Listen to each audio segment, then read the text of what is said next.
Okay, so let's talk about that handle dragging move that amateur golfers have a tendency to do.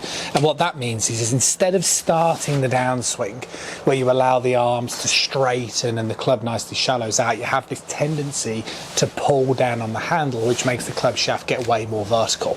Now, this is a problem that I see all the time with amateur golfers.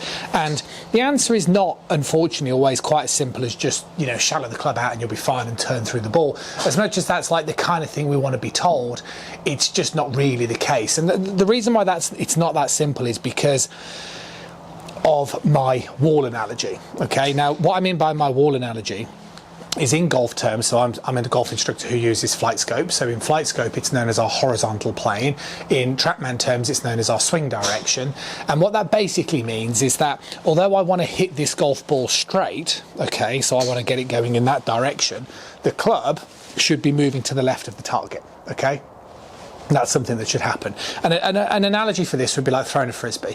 So if I was going to throw a frisbee towards you guys, my body would be moving very left of you. Okay, so my body would be aiming to the left of you guys as I let go of the frisbee in the direction of you. Okay, and that's the same sort of thing. So what I try and say to students is, rather than kind of picturing this, you know, this like idea of swing direction, horizontal plane, which basically means nothing, what I do is I say, right, let's imagine a wall, or you know, I literally use the wall.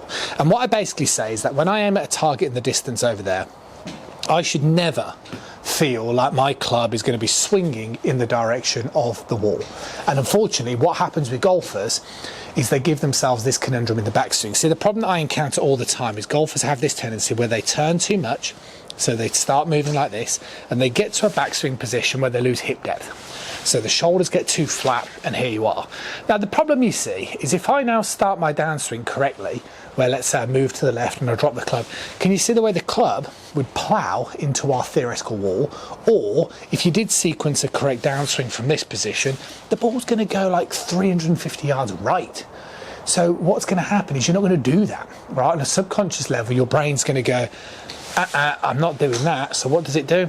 It pulls down on the club. And why does it pull down on the club? Because it's the only way that you can find the way to get the club to avoid hitting the wall, which means you kind of move like this and you can hit some sort of straight shots. And that's why you end up in these sort of finny positions like so. So what I'm trying to say is, transparently, you need to make sure that in the backswing you understand a couple of things. The first thing is you have to make sure that as you're taking the club back, you've got to feel like that club's going back nice and straight, no body move, so not this, nice and straight here. Then from here you can lift your arms up. See, I do very little body move. So the way I go bum, bum, now look from here, now I can drop that down, I can turn through, because that club's never going to go in towards the wall. Do you see what I mean? If I have a backswing position where I go like this, that club's going to go crack into the wall, so I have to pull down on it. If I take that club straight back like so, from here, now I can drop my arms down, turn, and that club is never going to go in towards the wall, and that's how you're going to see massive improvement. I'll see you soon.